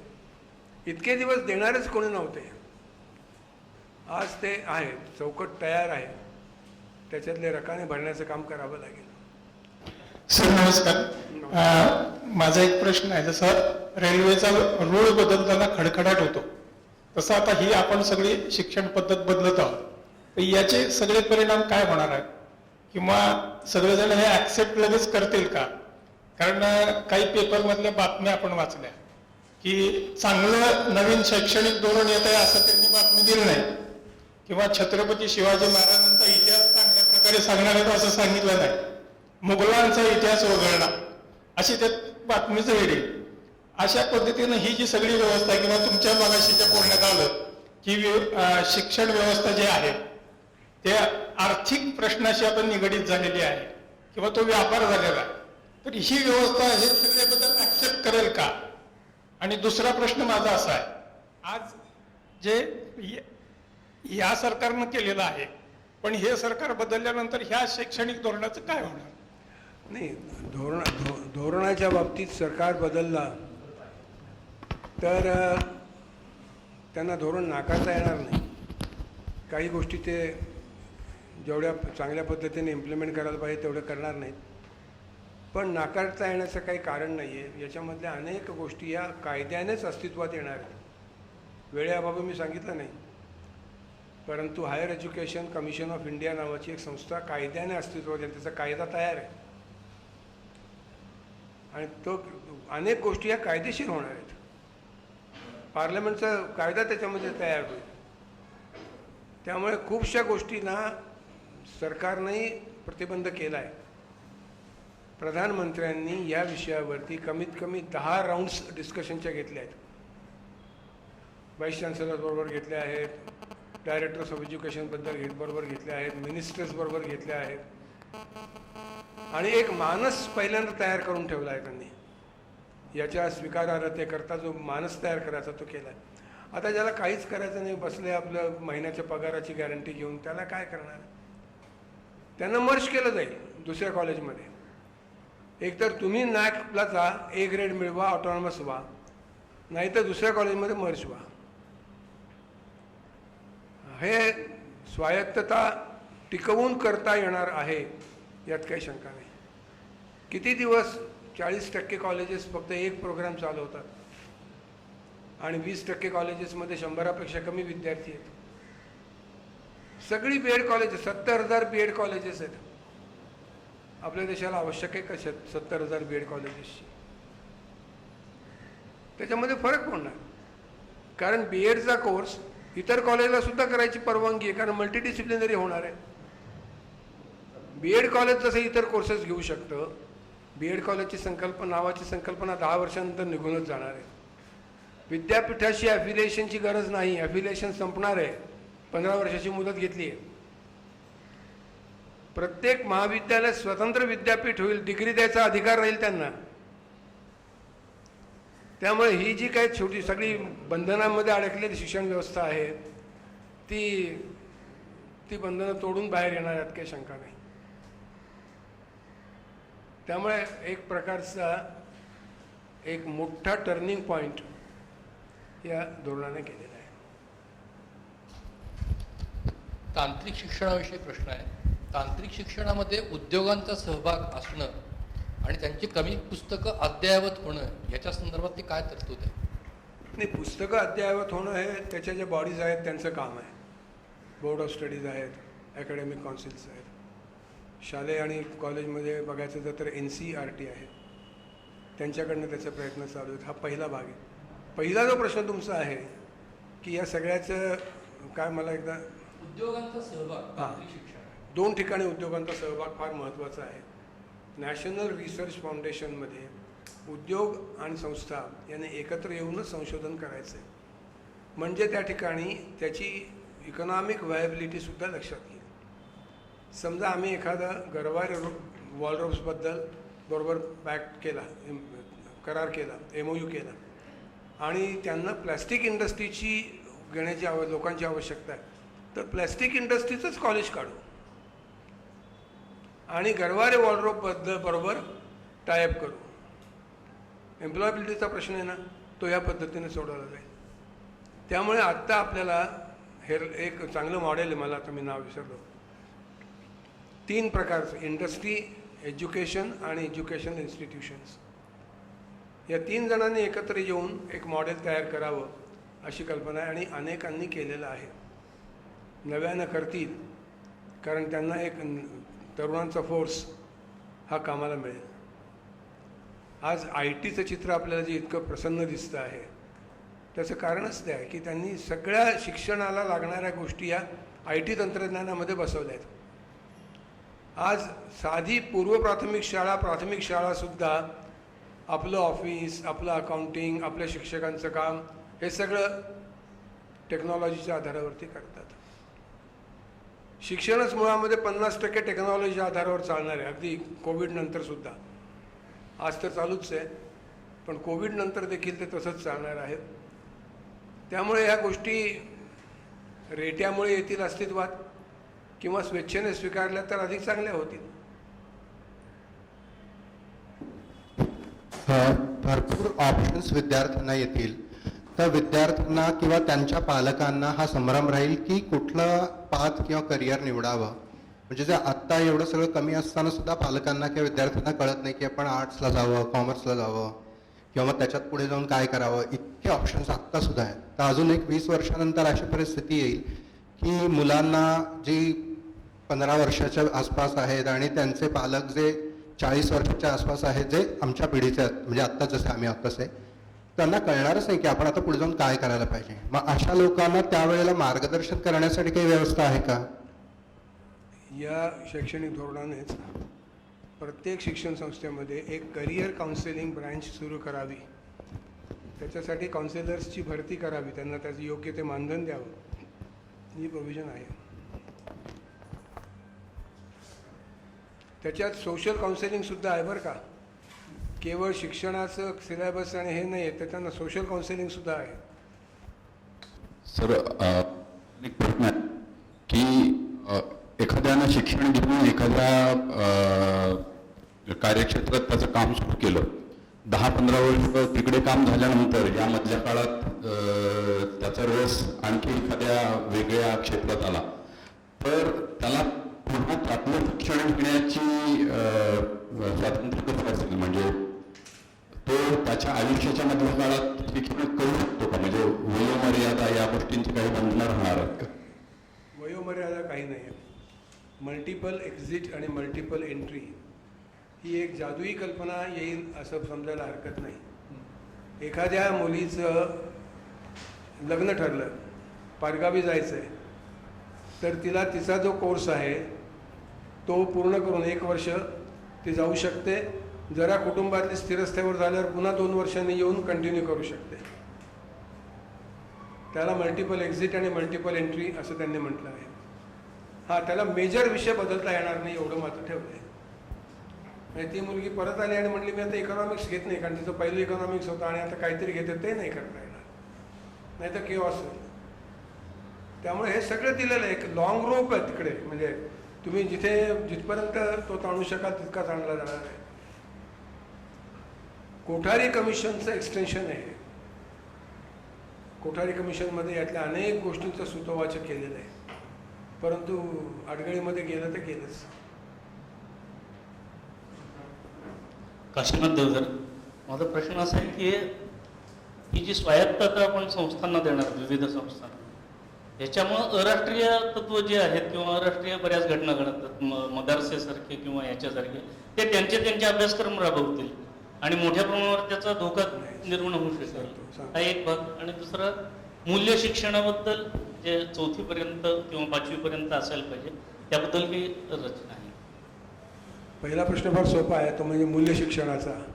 मूल्य शिक्षण इयत्ता 8वी पर्यंत त्यांनी कोणत्या पद्धतीत असावं ते दिलेलं आहे. आणि आपण म्हणजे राष्ट्रीय चिंतन करणारी जी मंडळी आहेत त्यांचा सगळ्यांचा विचाराचा मागोवा त्यात आहे. त्यामुळे ते आपण घेऊ शकतो, त्याची अडचण काही नाही. अनेक विद्यापीठांनी फाउंडेशन कोर्सेस सुरू केलेत. म्हणजे या देशातल्या एन्शियंट इंडियन कल्चरबद्दल माहिती मिळावी, सायन्सबद्दल माहिती मिळावी, कलांबद्दल माहिती मिळावी, ते त्याच्यामध्ये त्यांनी ते केलेलं आहे. त्यामुळे ती प्रोव्हिजन ऑलरेडी आपल्याला त्याच्यामध्ये पाहिलं. दुसरा काही प्रश्न? हां, अराष्ट्रीयमध्ये सांगतो. या उच्च शिक्षणामध्ये, कारण खाली नाही येते, उच्च शिक्षणामध्ये higher education commission of India नावाचा आयोग स्थापन होणार, त्याचा कायदा आहे. तो कायदा आत्ता पब्लिक डोमेनमध्ये आला आहे. आम्ही त्याच्यावरती पुष्कळ अभ्यास केला. आमची ऑब्झर्वेशन्स त्यांना कळवलेली आहेत सेडाच्या निमित्ताने. आणि आता त्याच्यामध्ये त्यांना प्रत्येक कमिशनला 4 व्हर्टिकल्स आहेत. पहिलं व्हर्टिकल आहे ते रेग्युलेशनचा विचार करणार आहे. दुसरं आहे ते नॅकचा विचार करणार आहे. तिसरं फायनान्सिंगचा विचार करणार आहे. आणि चौथं स्टँडर्ड सेटिंगचा विचार करणार आहे. म्हणजे इकडे चेअरमन नेमला जाईल आणि हे 4 व्हाईस चेअरमन्स असतील. त्यामुळे तुम्ही म्हणता तो प्रश्न त्या रेग्युलेशनमध्ये येतो. रेग्युलेटरी ऑथॉरिटीचं लक्ष त्यामध्ये असणार आहे. आणि कोणतीही गोष्ट बिना परवानगी नाही आहे. इतका स्वच्छंदी कारभार तिकडे चालणार नाही. कुठे ना कुठेतरी रजिस्टर व्हावंच लागेल त्यांना. आयदर युनिव्हर्सिटीशी व्हावं लागेल, डायरेक्टर ऑफ एज्युकेशनशी व्हावं लागेल, किंवा मी आत्ता सांगितलं तसं या कमिशनशी व्हावं लागेल. कुठेतरी त्यांना बांधून घ्यावं लागणार. इवन आता आपल्या कॉलेजेसमध्ये ऑटोनॉमी घेतली तरी देखील ॲफिलिएशन युनिव्हर्सिटीशीच आहे. युनिव्हर्सिटीचा कंट्रोल आहे त्याच्यामध्ये. हां, तो खूप कमी झाला हे खरं आहे. पण आता BMCCचे प्राध्यापक साठे इथे आहेत, त्यांच्याकडच्या कमिटीजवरती विद्यापीठाचे प्रतिनिधी असतातच. त्यामुळे अगदी दावं सोडूनच टाकलं असं नाही आहे. लांब ठेवलं, आपल्या हातात ठेवलं त्याचं शेवटचं टोक.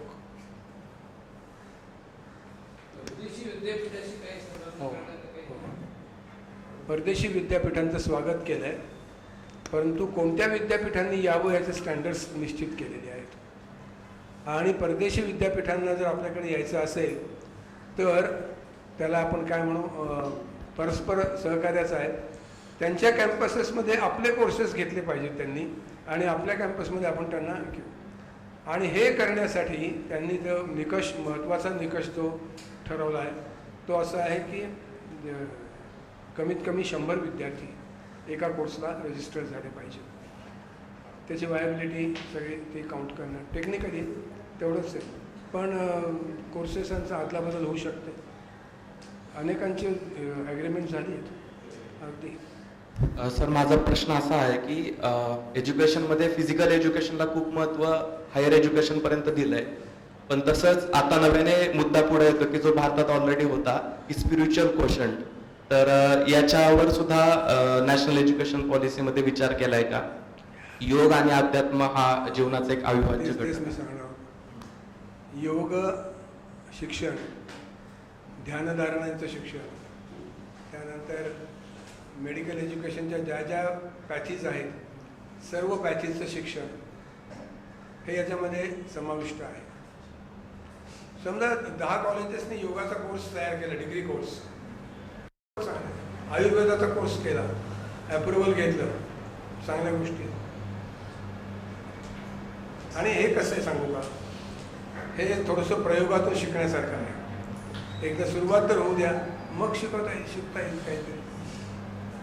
पण GR आला नाही अजून आणि सांगितलं नाही म्हणून मग आणखी 10 वर्ष आम्ही असेच तटकळत राहू. शिक्षणाच्या दर्जाचं तर तुम्ही सांगितलंच की शिक्षकांचे काही पात्रता निकष असतील, पण सध्या अंमलबजावणीचा दुसरा भाग असा आहे की सध्याची सगळी व्यवस्था शिक्षण सम्राट, आपण त्यांना सुरुवातीला शिक्षण सम्राट म्हणायचो, आता ते शिक्षण माफिया झालेले आहेत. तर ही नवी व्यवस्था त्यांच्याच नियंत्रणाखाली राहणार नाही कशावरून, तर ते कसं बदललं जाईल. आणि दुसरं म्हणजे सुरुवातीला तुम्ही जे सांगितलं की 5वी ते 8वीपर्यंत मातृभाषेतून किंवा विद्यार्थ्याला हव्या इंग्रजी व्यतिरिक्त हव्या त्या शिक्षणातून माध्यमातून शिकण्याची सवलत दिली आहे. परंतु व्यावहारिकपणे बघितलं तर ते 5वीपर्यंतच मर्यादित राहील असं समजून जातं. कारण 8वीपर्यंत जरी ते ऑप्शनल असलं तरी फार कमी प्रमाणात ते होईल. आता ह्याचं महत्त्व असं आहे की ह्या सगळ्या नवीन शिक्षण धोरणाचा पाया की भारतीय संकल्पना त्यांना चिकटून धरून राहून शिक्षण दिलं जावं. काही अहवालाशिवाय बघण्यात आले की मातृभाषेतून न शिकण्यामुळं आणि त्यातही अर्थातच इंग्रजी माध्यमातून शिकण्यामुळं भारतातल्या आपल्याला विश्वासही बसणार नाही आपला, असे काही फाइंडिंग्स आहेत त्यांची. केरला में 80% स्टूडेंट्स इंग्लिश मीडियम में एडमिशन लेते हैं, तो उसके नीचे मेरे ख्याल से उड़िया और उसके नीचे तेलुगु, ये 3 मेजर लैंग्वेजेस का उन्होंने जिक्र किया था. मराठी उससे थोड़ा कम है लेकिन ज़्यादा फर्क नहीं. तो उनका कहना था कि कुछ सालों में मलयाली सबसे पहले बस बोली भाषा मतलब ओरल लैंग्वेज रह जाएगी. इतना बड़ा डेंजर है मतलब उन्होंने बताया. और ये सर्वे जो है उनका 2015 का था. दूसरा एक आर्टिकल देखने में आया 3 साल उसके बाद का. उन्होंने कहा उस 3 सालों के दरमियान इंग्लिश मीडियम में जिन्होंने एडमिशन लिए वो बाकी स्टेट्स में भी उसका प्रोपोर्शन डबल हो गया. मतलब अभी 2021 में ये डेंजर एग्जैक्टली कितना है वो देखने वाली चीज़ है. तो अगर ये सब होने वाला है तो ये भारतीय मूल्य जो हम कह रहे हैं, जो भारतीय भाषा ही लोग भूल जाएंगे. बस पढ़ने में कोई दिलचस्पी नहीं लेगा, बस कहने सुनने की बात, उसके लिए वो भाषा मर्यादित रह जाएगी. तो उसमें ये अपना जो हमारा जो ऑब्जेक्टिव है वो कैसे हासिल हो पाएगा. काय झालं आहे की सुप्रीम कोर्टाच्या एका निकालाने आपले हात खूप बांधून टाकले आहेत. आणि मगाशी मी त्याचा उल्लेख केला. आत्तासुद्धा न्यू एज्युकेशन पॉलिसीमध्ये माध्यमाचा विचार करताना त्यांनी म्हटलं की wherever possible the medium of instruction should be mother tongue or any Indian language. Wherever possible. कशाला लोक करायला जातील? आणि त्याला आधार घेतला तर सुप्रीम कोर्टाच्या निकालाचा. आणि निकाल आपण त्या बाजूने नाही होत म्हणून, परंतु तो निकाल कॉन्स्टिट्यूशनमध्ये बरोबर बसतो की जर शिक्षण हा मूलभूत अधिकार असेल तर कोणत्या भाषेतून घ्यायचा हा देखील मूलभूत अधिकार आहे. ख्रिश्चन चर्चेसनी ही केस जवळजवळ 10 वर्ष लावून धरली. त्यांच्या बाजूने निकाल लागला आणि त्या निकालाच्या 4 जणांच्या जजेसमध्ये एक शीख समाजाचे जज होते. त्यांनी त्यांची स्वतंत्र नोट लिहिली आहे आणि त्या नोटमध्ये ते म्हणतात की माझं मत असं आहे, परंतु माझ्या बाजूने मेजॉरिटी नाही आहे, त्यामुळे मी नाईलाज आहे माझा. त्याने अगेन्स्ट मत दिलं 3 विरुद्ध 1. त्यामुळे ते अजून करता येत नाही आहे. त्यांचं म्हणणं आहे की जसं शिक्षण हाच मूलभूत अधिकार आहे तर माध्यम निवडण्याचा अधिकारही त्यांचाच आहे. कारण माध्यमाशिवाय शिक्षण नाही. कुठलं तरी तर माध्यम असायलाच पाहिजे. मग ते इंग्लिश आहे. शिक्षण सम्राट आणि त्यातून अफोर्डेबिलिटी. शिक्षण सम्राटांना याच नियमातच बसावं लागेल. एक तर त्यांना युनिव्हर्सिटी म्हणून काम करायला लागेल. रिसर्च युनिव्हर्सिटी म्हणा किंवा टीचिंग युनिव्हर्सिटी म्हणा किंवा जनरल युनिव्हर्सिटी म्हणा, त्यांना तसं काम करावं लागेल. नाही तर त्यांना सरकारी नियमांचा आधार घेऊन स्वायत्त होऊन आपली डिग्री ग्रँटिंग कॉलेजेस सुरू करावी लागतील. म्हणून विरोध आहे ना या धोरणातल्या अनेक गोष्टींना विरोध आहे. पण दुसरी बाजू आहे, त्यांच्याजवळ रिसोर्सेस असल्यामुळे ते अनेक कोर्सेस सुरू करू शकतात. म्हणजे ते त्याच्याकडे अशा अर्थाने बघतात की आम्हाला आणखी 50 कोर्सेस सुरू करता येतील. कारण कोर्सेस सुरू करण्यावर बंधन नाही आहे. ऑटोनॉमस झाला तर विदाऊट परमिशन तुम्ही कोर्सेस सुरू करू शकता. त्यामुळे दुसरे आकर्षण आहे त्यांना त्यामध्ये. म्हणून जी 5 प्रिन्सिपल्स म्हणली त्याच्यामध्ये एक अफोर्डेबिलिटीचं जे प्रिन्सिपल आहे ते याच कारणाकरता आहे. बघूया आता काय होतं ते. डाव्यांचे उजव्यांचे सगळ्यांच्या प्रश्नांची सरांनी अत्यंत समाधानकारक उत्तरं आपल्याला दिलेली आहेत. अजूनही कोणाच्या शंका काही असतील तर जेवणाच्या वेळेमध्ये आपण सरांची चर्चा करू शकतो. नुसता प्रचार नाही तर विचार करण्यासाठी आणि विचार करायला लावण्यासाठी प्रबोधन मंचाचं हे व्यासपीठ आहे असं मला वाटतं. या व्यासपीठामुळे सरांसारख्या अनेक ज्येष्ठ तज्ज्ञांचं वक्त्यांचं मार्गदर्शन आपल्याला वेळोवेळी लाभत आहे. आभार, धन्यवाद हे शब्द सर तुमच्या योगदानापुढे खरंच खूप छोटे आहेत. म्हणून फक्त अशी सदिच्छा व्यक्त करते की आपलं मार्गदर्शन आम्हाला असंच वारंवार लाभू देत आणि राष्ट्रीयत्वाची ज्योत अशीच आमच्यासारख्या कार्यकर्त्यांमध्ये प्रज्वलित होत राहू देत. आताचं हे सत्र आपण इथे थांबवूयात. पुढच्या सत्राला प्रारंभ करूयात. धन्यवाद.